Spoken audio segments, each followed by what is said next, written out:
Révélé au grand public avec les frères Scott, Chad Michael Murray n'a jamais vraiment eu, depuis, la carrière que le succès de la série laissait pourtant présager.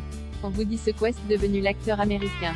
Dans Les Frères Scott, il incarnait le personnage de Lucas, opposé au quotidien, sur un terrain de basket et pour le cœur d'une fille, à son demi-frère Nathan, James Lafferty.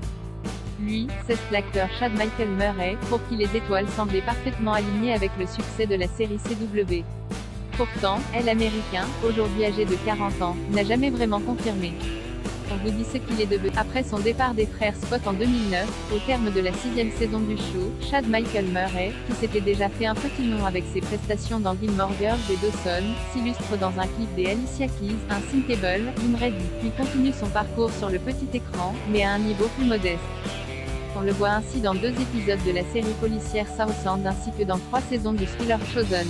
C'est en 2015 que Chad Michael Murray obtient son plus grand rôle post-frère Scott en incarnant un vétéran de la Seconde Guerre mondiale dans une bonne dizaine d'épisodes de la série d'espionnage Agent Carter. Après, plus grand chose, si ce n'est une apparition au générique de Springfield. L'acteur, dont on rappellera qu'il avait eu un petit succès au cinéma avec le film horrifique La Maison de Cire, connaît en effet alors un étonnant passage à vide qui va durer environ 4 ans. Durant cette période loin des projecteurs, Chad Michael Murray diversifie ses activités. Il publie un second roman, American Drifter, centré sur le périple d'un soldat au Brésil, le premier, Everlast, étant une BD, et crée des lignes de vêtements dont une partie des recettes est reversée à un hôpital et une fondation. Il faut attendre 2019 pour revoir l'Américain refaire véritablement parler de lui. Dans la 3e saison de Riverdale, il se fait ainsi remarquer avec le rôle du gourou Edgar Evernever, photo ci-dessous.